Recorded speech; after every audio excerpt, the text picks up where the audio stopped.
여러분은 하루 24시간 중 잠깐씩 생기는 그 틈새 시간에 무엇을 하고 계십니까?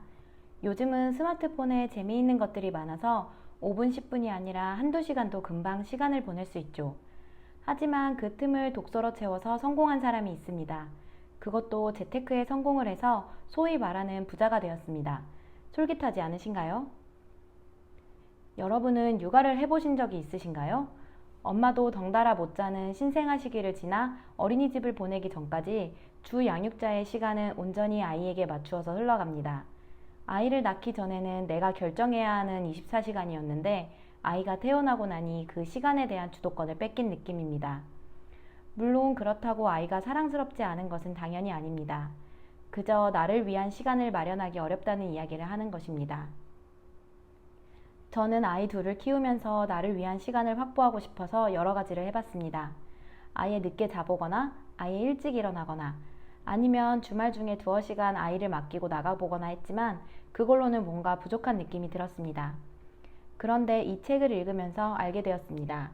시간이 부족하다고 했던 것은 제 스스로에 대한 합리화나 핑계거리일 뿐이었습니다. 육아를 하면서 생기는 틈새 시간을 흘려보내고 있음을 느꼈고 이제는 좀 더 촘촘히 하루를 만들어 가려고 하고 있습니다. 김유라 작가님은 아들 셋을 키우면서 독서를 통해 재테크의 여왕이 되었습니다. 육아와 독서를 병행하며 공부했다는 것도 놀라웠고 책에서 느껴지는 긍정 에너지에도 놀라웠습니다.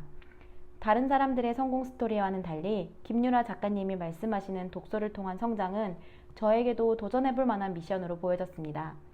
그래서 저도 독서를 한번 해보려고 합니다. 그리고 그 책들과 저의 생각들을 여러분과 함께 나누려고 합니다.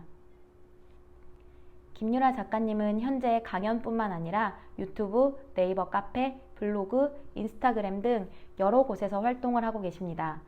작가님의 유튜브를 보면 에너지가 넘쳐나서 보기만 해도 기운이 전해지는 느낌입니다. 작가님의 처음 데뷔가 슈퍼 짠순이 선발대회였다는 것은 많이 알려져 있습니다. 그런 경력과 연관되어 현재 EBS의 머니톡에서도 짠테크 노하우 담당으로 출연하고 있죠. 짠순이 생활을 했던 것은 지금의 작가님을 만들어주는 기반이 되었습니다. 펀드로 모았던 돈이 반토막 나고 아이를 위해 회사를 관두고 나서 엄청나게 절약하는 생활을 했다고 합니다. 그렇게 지쳐가고 있을 때 독서를 시작하게 되었다고 합니다. 책은 고퀄리티의 강의를 집에서 아무 때나 들을 수 있는 것과 같습니다.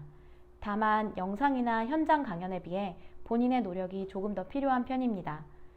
그래도 육아를 하면서 공부를 병행하려면 독서가 가장 좋은 방법이라고 합니다. 틈새 시간에 책 한쪽은 읽을 수 있지만 강연을 들으러 갈 수는 없으니까요. 게다가 책은 읽는 속도를 조절할 수 있기 때문에 시간 활용에 아주 좋습니다. 그리고 도서관을 이용하면 많은 책들을 돈 한 푼 들이지 않고도 읽을 수 있습니다. 작가님도 도서관을 정말 많이 활용하셨다고 합니다.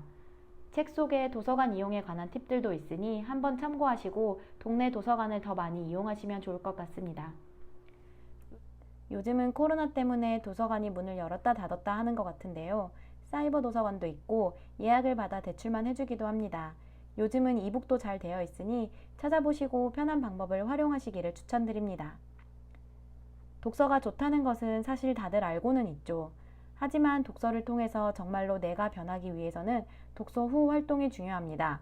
초등학생 자녀가 있으시다면 아이들의 독후 활동에 대해 들어보신 적이 있을 거라 생각됩니다. 아이들이 학교에서 책을 읽고 나서 여러 가지 독후 활동을 다양하게 하는 것을 많이 보았습니다. 어른도 마찬가지로 책을 읽고 나면 독후 활동을 통해 배운 것들을 차곡차곡 쌓아나가야 합니다. 작가님은 서평 작성을 이야기하셨지만 서평의 형식이든 좋은 구절을 필사하든 무언가 자신의 방법으로 기록을 해야 합니다. 저는 블로그에는 서평을 작성하고 있으니 같이 보시면서 도움이 되셨으면 합니다. 기록을 남긴 후에 중요한 것은 실천으로 옮기는 것입니다. 실천하지 않으면 변화를 만들 수 없죠. 너무나 당연한 건데도 실천이 어려울 때가 많습니다. 작가님은 책을 읽은 후 한 가지씩 실천을 하고자 하셨다고 합니다. 저도 이 책을 읽고서는 서평 작성을 꾸준히 해보려고 마음먹었고 다른 책을 읽고 나서 유튜브도 같이 해야겠다 생각했습니다. 저를 유튜브로 이끌어준 책도 곧 소개해드리겠습니다. 여기까지는 책을 통해 배우고 성장하기 위한 방법이라면 작가님은 실전 투자를 위해서 더 하신 것들이 있습니다.